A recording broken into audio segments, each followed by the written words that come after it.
Hello दोस्तों, नमस्कार। मेरा नाम अनूप मिश्रा है। आज 7 दिसंबर के समय मैं आप लोगों के सामने आज के समाचार लेकर उपस्थित हुआ हूं। इस समाचार की कड़ी में सबसे पहला समाचार है कि अभ्यर्थियों पर लाठीचार्ज निंदनीय एवं आपत्तिजनक, तेजस्वी जी ने कहा है। लाठीचार्ज अहंकार और अफसरशाही की तानाशाही का प्रतीक है। नेता प्रतिपक्ष तेजस्वी प्रसाद यादव ने बीपीएससी के अभ्यर्थियों पर प्रदर्शन के दौरान पुलिस प्रशासन द्वारा किए गए लाठीचार्ज को निंदनीय और बर्बरतापूर्वक कार्रवाई बताया है। शुक्रवार को सोशल मीडिया पर जारी बयान में आरोप लगाया कि भाजपा जदयू की सरकार के अहंकारी और तानाशाही और अफसरशाही शासन का प्रतीक है। उन्होंने सरकार से 5 सवालों पर जवाब मांगा। उन्होंने कहा और पहला सवाल पूछा, क्या बिहार में वर्तमान और भविष्य बिहार के विद्यार्थियों से संवाद स्थापित करना और उनके एवं उनके अनेक दलों की सरकारों के लिए कठिन है? अगला सवाल था, तेजस्वी ने आयोग द्वारा स्पष्टीकरण देने को सरकार की प्रतिष्ठा से जोड़ने, सर्वर की खामी को स्वीकारते हुए फॉर्म भरने के अवसर पुनः उपलब्ध कराने आदि को लेकर सवाल किए। अगला समाचार है, विश्वविद्यालय महिला शिक्षक कर्मियों को भी शिशु देखभाल अवकाश, यानी कि जो महिलाएं या शिक्षक कर्मी हैं जो विश्वविद्यालय में है, उनको भी शिशु देखभाल के अवकाश देने की बात कही गई है। इसमें यह खबर यह है कि राज्य के विश्वविद्यालय और अंगीभूत डिग्री कॉलेजों की महिला शिक्षकों तथा शिक्षकेतर कर्मचारियों को भी शिशु देखभाल अवकाश देने की कवायद चल रही है। राजभवन की ओर से इसमें संबंधित परिनियमन का प्रारूप तैयार किया गया है। अब इस पर शिक्षा विभाग की सहमति ली जानी है, जिसको लेकर प्रारूप बिहार उच्चतर शिक्षा परिषद को भेजा गया है। विभाग की सहमति के बाद इस पर आगे की कार्रवाई की जाएगी। वर्तमान में राज्य सरकार के कर्मियों को इसका लाभ मिलता है। इसी तर्ज पर शिशु देखभाल के तहत 2 साल का अवकाश महिलाओं को देने का प्रस्ताव है। हालांकि इस पर अंतिम मुहर तभी लगेगी जब राजभवन और विभाग दोनों की सहमति प्राप्त होगी। पदाधिकारी बताते हैं, चूंकि यह मामला वित्त से भी जुड़ा है, इसलिए राजभवन के साथ ही इस पर विभाग की सहमति आवश्यक होगी। मालूम हो कि अभी विश्वविद्यालय में मातृत्व अवकाश देने का प्रावधान है, जो 6 माह तक का होता है। शिशु देखभाल अवकाश मिलने पर 6 माह के अलावा और 1.5 साल की अवधि तक छुट्टी ली जा सकती है। अगली खबर है, कर्मचारी चयन आयोग ने जारी की 20 भर्ती परीक्षाओं की तिथि, यानी कि एसएससी के माध्यम से जो 3 स्तरीय एग्जाम होता है, ग्रेजुएशन लेवल, इंटर लेवल और मैट्रिक लेवल का, तो उसमें SSC CGL, SSC CHSL, SSC MTS 2025 में होने वाली 20 भर्तियों के बारे में, उनका परीक्षा कब कब होगा, कितने पोस्ट हो सकते हैं, उनके बारे में सारी जानकारी निकाल दी गई है। अगली है जानकारी आप लोगों के मध्य, शिक्षक प्रारंभिक परीक्षा का परिणाम जारी, यानी कि बीपीएससी में ने सिमुलतला आवासीय विद्यालय जमुई के लिए माध्यमिक एवं उच्च माध्यमिक शिक्षकों के लिए 16 अगस्त को आयोजित प्रारंभिक परीक्षा में सफल 103 अभ्यर्थियों का क्रमांक वेबसाइट पर उपलब्ध करा दिया है। यह मुख्य परीक्षा में शामिल होंगे। मुख्य परीक्षा की तिथि के बाद अभ्यर्थी को वेबसाइट के माध्यम से दी जाएगी। वहीं प्रचार व उप प्रचार के पदों के लिए आयोजित प्रारंभिक परीक्षा में 13 अभ्यर्थी शामिल हुए थे। इनमें 4 को मुख्य परीक्षा में शामिल होने के योग्य पाया गया है। इनका क्रमांक वेबसाइट पर अपलोड कर दिया गया है दोस्तों। ठीक है, अगला समाचार आइए, उप प्रचार के लिए दस्तावेज सत्यापन 20, यानी कि बीपीएससी ने श्रम संसाधन विभाग के नियंत्रणाधीन औद्योगिक प्रशिक्षण संस्थानों में उप प्रचार यानी आईटीआई वगैरह में एवं उसके समकक्ष पदों पर नियुक्ति के लिए लिखित परीक्षा में सफल अभ्यर्थियों के दस्तावेज सत्यापन का कार्यक्रम जारी कर दिया है। 20 से 23 दिसंबर तक 2 पालियों में सत्यापन कार्य को संपन्न कराया जाएगा। तिथि व पालीवार दस्तावेज सत्यापन में शामिल होने वाले अभ्यर्थियों का क्रमांक वेबसाइट पर अपलोड कर दिया जाएगा।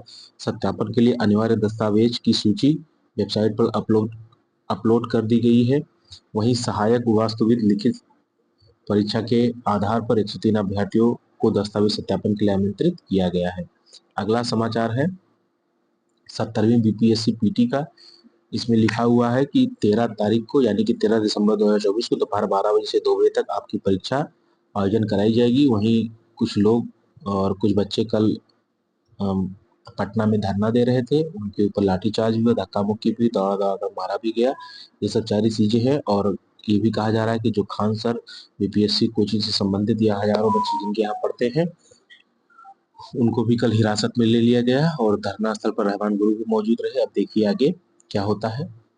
ठीक है दोस्तों, अगली खबर पर चलते हैं। 17वीं बीपीएससी पीटी में नामलाइजेशन लागू नहीं होगा। तो बच्चे इस वजह से धरना कर रहे थे कि नामलाइजेशन लागू होगा। तो सरकार ने कहा कि जब हम नोटिफिकेशन निकाले थे तो हम नामलाइजेशन की प्रक्रिया को नहीं अपनाए थे। ना अपनाएंगे। तो बच्चों ने कहा आपने पेपर के 3 सेट बनवाए हैं, अलग अलग जिले में अलग अलग सेट पेपर जाएगा। जब सभी बच्चे एक ही समय में एक ही शिफ्ट में परीक्षा देंगे और उनको अलग अलग पेपर मिलेगा तो भी नॉर्मलाइजेशन होगा। तो सरकार ने कहा कि नहीं, इसको हमने अपनी सुविधा के लिए 3 पेपर छपवाया था। मान लीजिए कहीं कभी कोई पेपर ऐसी सूचना लीक हो जाएगा तो उसकी जगह हमें दूसरे पेपर को दे देंगे जिससे कोई समस्या ना हो। तो इसलिए सरकार ने अपनी सुविधा के लिए 3 पेपर छपवाए थे, लेकिन पूरे बिहार में सिर्फ एक ही पेपर से परीक्षा संपन्न होगी। ठीक है, अगली सूचना है, देश में खुलेंगे मतलब ढेर सारे नवोदय और आईटीआई विद्यालय, लगभग 82,000 से अधिक छात्रों को सस्ती और गुणवत्तापूर्ण शिक्षा मिलेगी। ये नवोदय विद्यालय खोलने की प्रक्रिया, जिसमें सबसे ज्यादा नवोदय विद्यालय आपके जम्मू कश्मीर राज्य में 13 और उत्तर प्रदेश में 5 और बिहार में 6 नवोदय विद्यालय खोले जाने की योजना सरकार बना रही है। देश में खुलेंगे 85 केंद्रीय और 28 नवोदय विद्यालय। देखिए, केंद्रीय कवर नहीं, कैबिनेट की शुक्रवार को बैठक में हुई, इसमें तमाम फैसले लिए गए। केंद्रीय मंत्री अश्विनी वैष्णव ने बताया कि देश में 85 केंद्रीय और 28 नवोदय विद्यालय खोले जाएंगे। ये विद्यालय उन जिलों में खोले जाएंगे जिनको नवोदय विद्यालय योजना के तहत कवर में नहीं किया गया था। इसके अलावा बैठक में हरियाणा से कनेक्टिविटी बढ़ाने के लिए दिल्ली मेट्रो के 26.4 किलोमीटर लंबे रिठाला कुंडली कॉरिडोर को मंजूरी दी गई है। केंद्रीय मंत्री अश्विनी वैष्णव ने कहा कि नई शिक्षा नीति को लागू करने के लिए पीएम एकदम सजग है। जो होना ही नहीं उसका विरोध कर रहे छात्रों पर लाठीचार्ज, नॉर्मलाइजेशन नहीं होगा और उसके विरोध कर रहे छात्रों पर लाठीचार्ज। बीपीएससी प्रारंभिक परीक्षा को लेकर है, ये उसी के बारे में जानकारी है। मैंने आपको इसके पहले इसकी सूचना दे दी थी कि क्या क्या हो सकता है या क्या क्या होने वाला है। अगली सूचना है, फिर वही समाचार आ गया। अगली सूचना, वर्ष 2025-26 की परीक्षाओं के लिए भर्ती कैलेंडर जारी हो गया है एसएससी के थ्रू। आप इसको डिटेल में अच्छे से देख सकते हैं पॉज करके। सॉरी। अब चलते हैं दोस्तों अपनी अगली सूचना पर। सीएचओ परीक्षा 5 लाख में हुआ प्रश्न पत्र हल करने का सौदा। अभी कुछ पहले मैंने आप लोगों को सूचना दी थी, बिहार में प्राथमिक स्वास्थ्य केंद्र में भर्ती होने के लिए डॉक्टरों के लिए और फार्मासिस्टों के लिए जो वैकेंसी आई थी उसमें 5 लाख रुपए में बात तय हुई थी। एलआईयू की पूछताछ में 3 केंद्रों के संचालकों ने गड़बड़ी की संलिप्तता को स्वीकार की है, जिनके खिलाफ कार्रवाई की जाएगी। और 9 परीक्षार्थियों ने सौदे की अग्रिम राशि मिलने की बात मानी है। 12 परीक्षा केंद्र और कमांड सेंटर को किया गया सील। मामले की चल रही है फॉरेंसिक जांच। भागवत नगर में किराए के मकान में था कमांड सेंटर। आप देख सकते हैं सब किस तरीके से हुआ है। आगे बढ़ते हैं। अपार ID, one nation one ID, देश के हर स्टूडेंट का बनेगा अपार आईडी कार्ड। इससे क्या क्या मिलेंगे फायदे, ये सभी 11 फायदे मिलेंगे। इस स्कीम के बारे में पूरी जानकारी पढ़ने के लिए खबर को अंत तक देखते रहे दोस्तों। अगली खबर देखिए, अपार आईडी बनने से क्या क्या फायदे होंगे। इसमें लिखा है नंबर 1, पूरा रिकॉर्ड अपार आईडी में होने से फर्जीवाड़ी की संभावनाएं बंद हो जाएंगी। लोग अब चाहकर भी फर्जी दस्तावेज नहीं बनवा पाएंगे। अपार आईडी के जरिए नियोक्ता एक क्लिक में उम्मीदवार की सारी जानकारी देख सकेंगे और सही उम्मीदवार का चुनाव कर सकेंगे। शैक्षणिक दस्तावेज खो जाने पर छात्रों को बहुत परेशान नहीं होना पड़ेगा। अपार आईडी में छात्रों के सभी शैक्षणिक दस्तावेज डिजिटल रूप से उपलब्ध होंगे। अपार आई कार्ड में छात्रों के शैक्षणिक प्रदर्शन, मासिक और वार्षिक परीक्षा के परिणाम, उपस्थिति और पीटीएम रिकॉर्ड जैसे सभी जानकारियां डिजिटल उपलब्ध रहेंगी। एक स्कूल से दूसरे स्कूल में स्थानांतरित होने वाले छात्रों को देश के किसी भी हिस्से में नए संस्थान में प्रवेश पाने में कम परेशानी का सामना करना पड़ेगा। स्टूडेंट एक स्कूल छोड़कर किसी दूसरे स्कूल में जा रहे हैं तो इसके लिए उन्हें सभी डॉक्यूमेंट लेकर नहीं जाना पड़ेगा। वे अपनी इस यूनिक आईडी कार्ड का नंबर देखकर सब डिटेल प्राप्त कर सकते हैं। ये तो आपके हो गए 7 फायदे।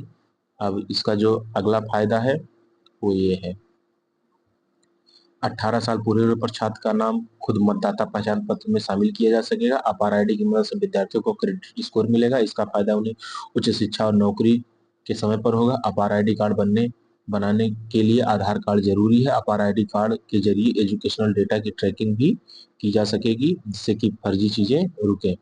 अब अगली न्यूज है, किसी कारणवश कल टीआरई 3 के टीजीटी का रिजल्ट नहीं होगा जारी। न्यूज 18, अब 9 दिसंबर सोमवार को रात तक बीपीएससी जारी करेगा टीजीटी का रिजल्ट। टीजीटी का रोस्टर भी कल प्रकाशित किया जाएगा।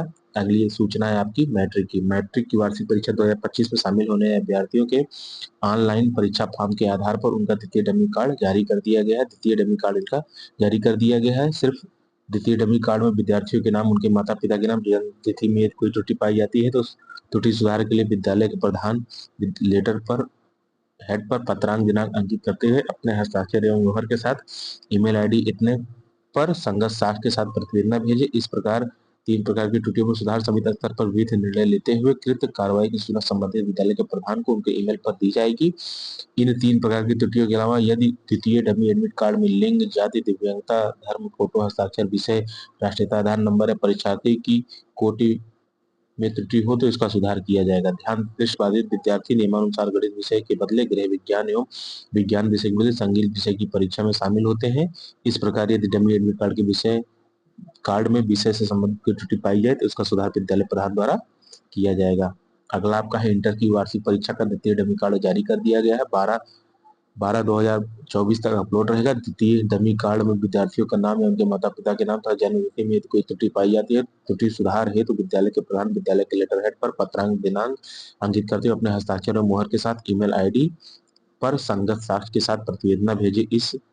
इन 3 प्रकार की त्रुटियों का सुधार समिति स्तर पर विविध निर्णय लेते हुए कृत कार्रवाई की सूचना संबंधित विद्यालय के प्रधान को उनके ईमेल पर दी जाएगी।